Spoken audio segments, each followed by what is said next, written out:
এলো মাহে রমজান, এলো রমজান, আল্লাহ তাআলার যে করুণা মহান, আল্লাহ তাআলার যে করুণা মহান। এলো মাহে রমজান, এলো রমজান। আসসালামু আলাইকুম ওয়া রাহমাতুল্লাহি ওয়া বারাকাতুহু। ইন্নাল হামদুলিল্লাহ নাহমাদুহু ওয়া নুসাল্লি আলা রাসূলিহিল কারীম। সুপ্রিয় দর্শক, দেশের বাইরে যে যেখান থেকে এই মুহূর্তে আমাদের সাথে যুক্ত হয়েছেন সবাইকে স্বাগত জানাচ্ছি। আমি ওবায়দুল্লাহ আল কাফি। দেখছেন আপনাদের প্রিয় চ্যানেল নেক্সাস টেলিভিশনের রমজানের বিশেষ আয়োজন Madani house travels and tours নিবেদিত এলো মাহে রমজান, সহযোগিতায় ইরশাদুল উম্মাহ আল ইসলামিয়া, ঢাকা। সুপ্রিয় দর্শক, প্রতিদিন এই সময়ে এইখানে আমরা নির্দিষ্ট একটি চমৎকার বিষয় নিয়ে আপনাদের সামনে হাজির হই এবং আলোচনা করে থাকি। আজও তার ব্যতিক্রম হয়নি। আজকে আমরা আলোচনা করব তাকওয়ার শিক্ষায় রমজান। আমরা এই চমৎকার বিষয়টি নিয়ে আলোচনা করার জন্য স্টুডিওতে আমন্ত্রণ জানিয়েছি খ্যাতিমান ইসলামিক স্কলার, আমাদের বন্ধুবর শায়েখ মুফতি মামুন রহমানী হাফিজাহুল্লাহ। চলুন আমরা শায়েখের সাথে পরিচিত হচ্ছি এবং আলোচনা শুনছি। আসসালামু আলাইকুম রহমতুল্লাহ। ওয়ালাইকুম আসসালাম রহমতুল্লাহ। কেমন আছেন শেখ? আলহামদুলিল্লাহ। শেখ, আজকে আমরা আলোচনা শুনবো আপনার কাছ থেকে তাকওয়ার আলোয় আলোকিত জীবন। আপনার হয়তো জানা থাকবে আল্লাহ রাব্বুল আলামিন পবিত্র রমজানের রোজা সিয়ামকে যে আয়াতের মাধ্যমে আল্লাহ তাআলা মানব সম্প্রদায়ের জন্য এটাকে ফরজ করেছেন, অবধারিত করেছেন, সে আয়াতেই আল্লাহ রাব্বুল আলামিন সিয়াম কেন দিয়েছেন, আল্লাহ তাআলার উদ্দেশ্য কি, আল্লাহ তাআলা সেটা সুন্দরভাবে ব্যক্ত করেছেন। তো তাকওয়া মানে হলো আল্লাহর ভয়। আপনি জেনে থাকবেন হয়তো, আপনার মাধ্যমে দর্শক শ্রোতা যারা আছে তাদের কাছেও এই বার্তা আমরা পৌঁছে দিতে চাই যে এই দুনিয়ার জীবনও যদি কোনো মানুষ দুনিয়ার জীবনকে সুন্দর এবং সার্বিক নিরাপত্তা সহকারে যদি এই জীবনটাকেও মানুষ উপভোগ করতে চায়, এনজয় করতে চায়, তো সেক্ষেত্রেও তাকওয়ার বিকল্প কোনো পথ নেই। মানুষ জন্মগতভাবেই অপরাধ প্রবণতা নিয়েই মানুষ জন্মায়। মানুষের অপরাধের প্রতি মানুষের একটা মৌলিক একটা সৃষ্টিগতভাবে একটা আসক্তি মানুষের থাকে। আরবিতে একটা প্রবাদও আছে, হয়তো আপনি শুনেছেন, আল ইনসানু হারিসুন ফিমা মুনিয়া। মানুষকে যে কাজ থেকে বারণ করা হয় মানুষ ওই কাজের দিকে বেশি মানুষ ধাবিত হয়। তো গুনাহের কাজের প্রতি মানুষের খুব একটা আকর্ষণ মানুষের থাকে। তো সেই ক্ষেত্রে মানুষ যখন অন্যায় করে, মানুষ যখন অপরাধ করে, এই প্রবণতা মানুষের মধ্যে যখন খুব বেশি আকারে ধারণ করে, তো মানুষকে এই অন্যায় কাজ থেকে দুনিয়ার অন্য কোনো সিস্টেম, অন্য কোনো কিছু দিয়ে আপনি এটাকে মানুষকে এখান থেকে বিরত রাখতে পারবেন না। কিন্তু একটা মানুষের মধ্যে সিয়াম এবং সাধনার যে মূল উদ্দেশ্য আল্লাহ তাআলা বলেছেন যে যাতে করে তোমরা আল্লাহর ভয় তোমাদের মধ্যে আনতে পারো। একজন মানুষকে আল্লাহর ভয়ই একমাত্র পারে এই অপরাধ প্রবণতা থেকে মানুষকে বাঁচাইতে। একজন মানুষের মধ্যে যদি আল্লাহর ভয় থাকে, তো আল্লাহর ভয়টা কি? এই রমজানে দেখবেন যে আমাদের প্রত্যেকের মধ্যে যে মানুষটা রোজা রাখে, রোজা কি চিনে, সে যে রোজা রাখে তার মধ্যেই দেখবেন যে আল্লাহর ভয়টা কাজ করে। কিভাবে? ভাবটা হলো এমন যে একজন মানুষ দেখবেন যে সে রোজা রেখে তার সামনে অনেকগুলো সুযোগ আসে। সে চাইলেই আপনার ঘরের দরজা বন্ধ করে, সে চাইলে ওয়াশরুমের মধ্যে গিয়ে, সে চাইলেই কিন্তু পানি পান করতে পারে। রুমের দরজা বন্ধ করে সে যদি পানাহার করে, কেউ তাকে দেখবে না। কিন্তু দুনিয়ার কোনো রোজাদার যে রোজা রাখে, অন্তত পক্ষে রোজা কি এই জিনিস জানে যে রোজা রাখে, সে কশিনকালেও ওই কাজ করে না। কারণ তার মধ্যে এই বিষয়টা জাগরুক থাকে যে আমি রোজা রেখেছি আল্লাহর জন্য, আর আমি রোজা রেখে যা যা করব এর প্রত্যেকটা কাজ আল্লাহ তাআলা আমাকে দেখবেন। তো যার কারণেই সে রোজা রেখে তার সামনে শত সুযোগ থাকা সত্ত্বেও সে পানাহার করে না, সে কোনো কিছু খাওয়া দাওয়া করে না, সে তার বৈধ স্ত্রীর কাছে সে যায় না। শুধু তার মধ্যে এই চেতনাটা থাকে, এই মানসিকতাটা সে লালন করে যে দুনিয়ার কেউ না দেখলেও আমাকে আল্লাহ তাআলা দেখতেছেন। এবং আল্লাহ তাআলা চান, আল্লাহ তাআলার উদ্দেশ্য এইটা যে সিয়ামের মাধ্যমে, এই রোজার মাধ্যমে মানুষের মধ্যে যে আল্লাহর ভয়টা, এই যে জাগরুকটা হয়, এটা শুধুই এক মাস না, বরং বাকি 11টা মাসও যাতে মানুষের মধ্যে এই আল্লাহর ভয়টা জেগে থাকে, যে কোনো কাজ সে করতে যাবে তখন তার জন্য মনে হয় যে আমি রমজানে যেরকম যে আল্লাহকে ভয় করেছি, রমজানে যে আল্লাহ আমাকে দেখছেন সার্বক্ষণিকভাবে, আমি আল্লাহর ভয়ে আমি পানাহার করি নাই, স্ত্রীর কাছে যাওয়ার থেকে আমি নিজেকে বিরত রেখেছি, ওই আল্লাহ এখনও আছেন, ওই আল্লাহ এখনও দেখতেছেন। আমি প্রত্যেকটা কাজ করার ক্ষেত্রে যদি আল্লাহকে এই কথা তার স্মরণ যেন থাকে, এই জন্য আল্লাহ রাব্বুল আলামিন রমজান আমাদেরকে দিয়েছেন। শুকরিয়া। তো তাকওয়ার আলোয় আমরা কিভাবে আলোকিত হতে পারি? তাকওয়ার আলোয় আমরা আলোকিত হতে পারি আমরা আসলে যদি একটু চিন্তা করি। আর সেটা হলো এই যে রমজান, খোদ রমজানের মধ্যেও যে আমরা রোজা রাখার পরে আমরা আমাদের প্রত্যেকটা মুহূর্ত যে কাটাচ্ছি, তো প্রত্যেকটা মুহূর্ত কাটাচ্ছি, তো প্রত্যেকটা মুহূর্তেও আমাদের মধ্যে এই চিন্তাগত এই বিষয়টা কাজ করতেছে কিনা, যে আমার একটা রমজান চলে গেল, 2টা রমজান চলে গেল, 3টা রমজান চলে গেল, আমার মধ্যে যেই উদ্দেশ্যে রমজানটা, সেই উদ্দেশ্য আমার মধ্যে কতটুকু প্রতিফলিত হচ্ছে, আমার মধ্যে কতটুকু আমি ধারণ করতে পারতেছি, নাকি দিন যত যাইতেছে, যেটা সচরাচর হয় যে রমজানের শুরুর দিকে মানুষের মধ্যে খুব বেশি পরহেজগারিতা, খুব বেশি আপনার ইবাদত বন্দেগীর প্রতি মননশীলতা, ওইদিকে ধাবিত হওয়া মানুষের মধ্যে খুব বেশি কাজ করে। দিন যত যাইতে থাকে তত বেশি আস্তে আস্তে এই জিনিসটা আপনার শিথিল হইতে থাকে। তো এই রমজানের প্রত্যেকটা মুহূর্তেও এই বিষয়টা চিন্তা করা যে আসলে রমজান উচিত তো হওয়ার কথা ছিল এমন যে দিন যত যাবে তো তত তার মধ্যে আল্লাহর ভয়টা আরও বেশি বাড়তে থাকবে।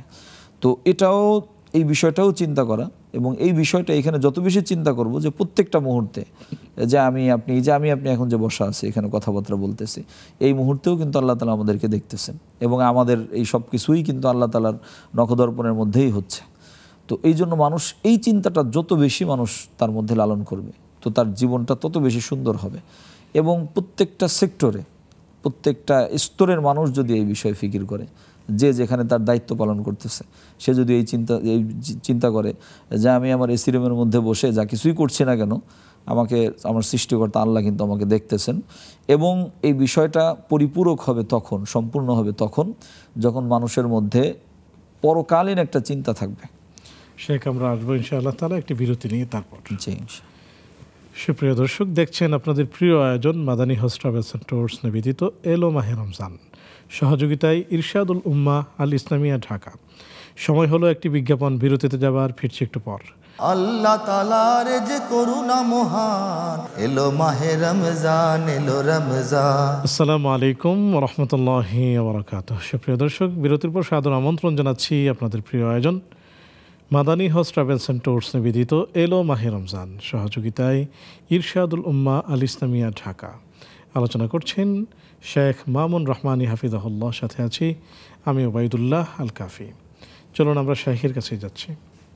এই যে তাকওয়া অর্জন করলে আল্লাহ বললেন যে সবচেয়ে শ্রেষ্ঠ ব্যক্তিতে রূপান্তরিত হবে, বা সবচেয়ে মর্যাদাবান ব্যক্তি হিসেবে সে সমাজে প্রতিষ্ঠিত হবে। তো এই ব্যাপারে আমি সম্মানিত ব্যক্তি যদি সমাজে হতে যাই বা হতে চাই, তাহলে আমার তাকওয়ার অ্যাপ্লাইটা সমাজে কোন প্রক্রিয়ায় হবে, আমরা এটা জানতে চাচ্ছি।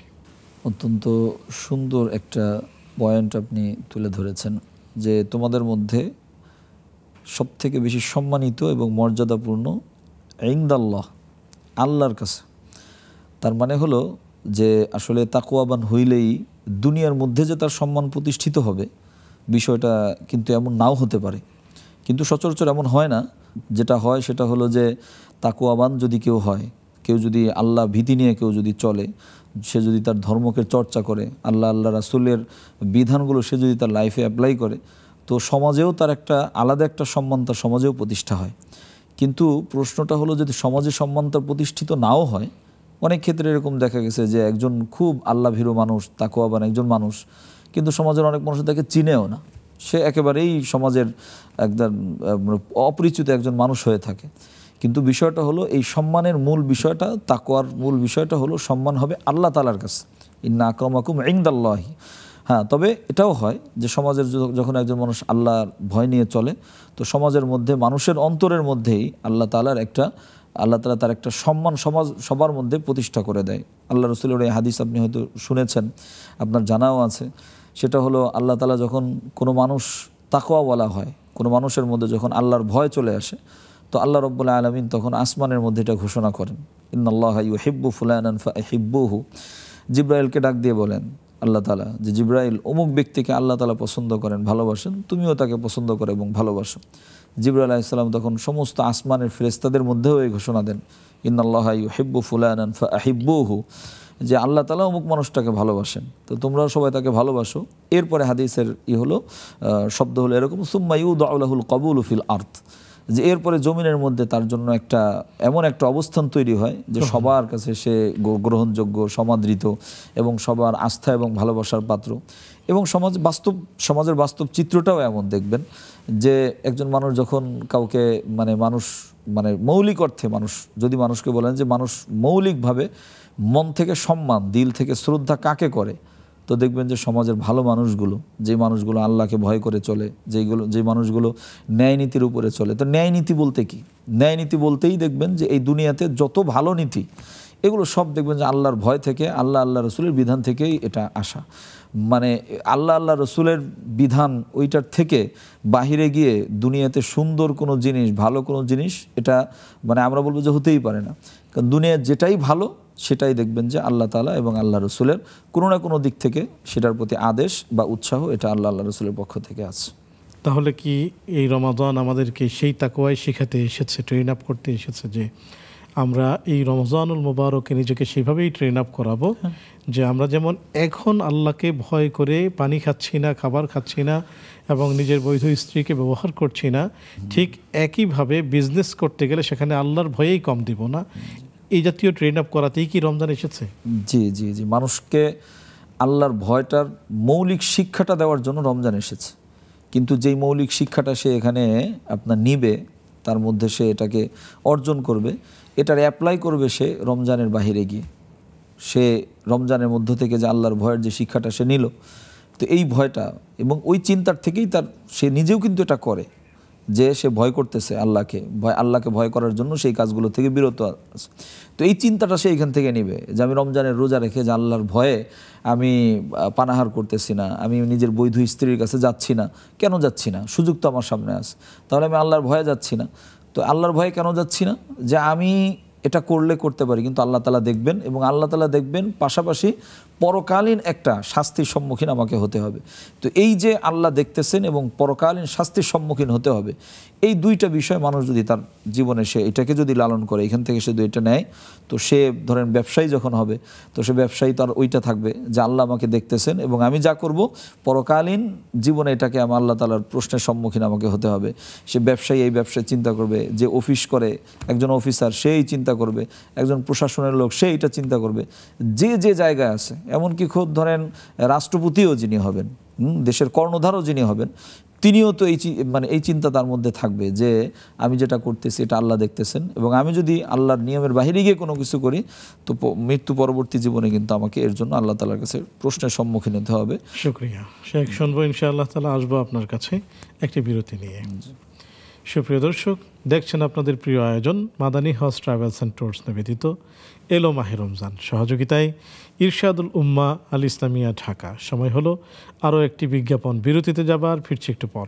আল্লাহ তাআলার যে করুণা মহান, এলো মাহে রমজান, এলো রমজান। আসসালামু আলাইকুম ওয়া রাহমাতুল্লাহি ওয়া বারাকাতুহু। সুপ্রিয় দর্শক, বিরতির পর সাদর আমন্ত্রণ জানাচ্ছি আপনাদের প্রিয় আয়োজন Madani house travels and tours নিবেদিত এলো মাহে রমজানে, সহযোগিতায় ইরশাদুল উম্মাহ আল ইসলামিয়া ঢাকা।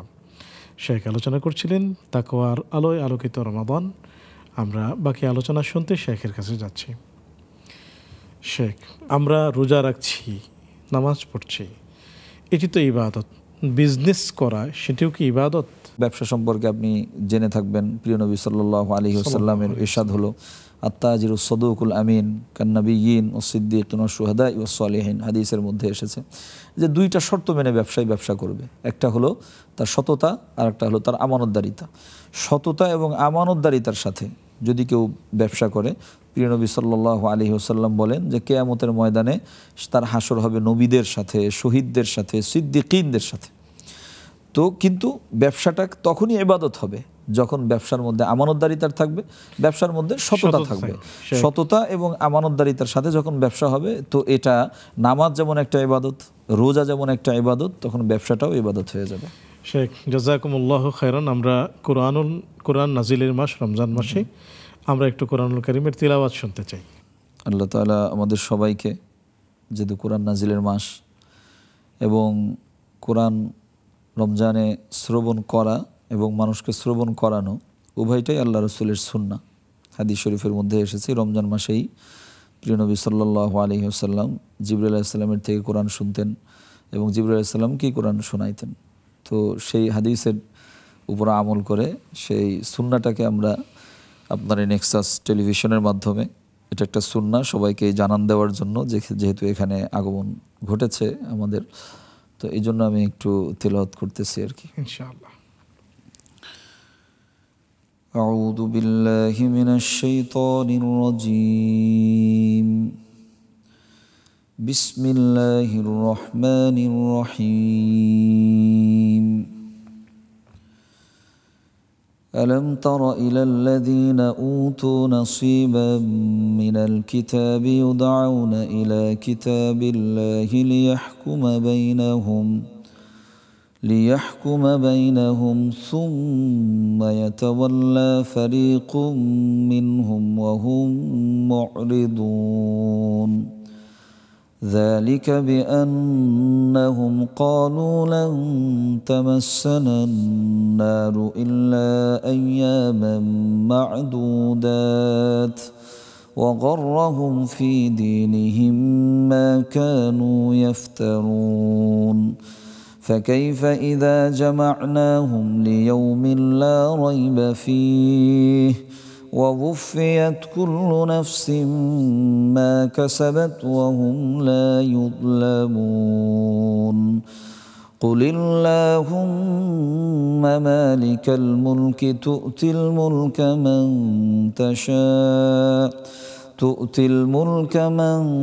تشاء وتنزع الملك ممن تشاء وتعز من تشاء وتذل من تشاء بيدك الخير إنك على كل شيء قدير.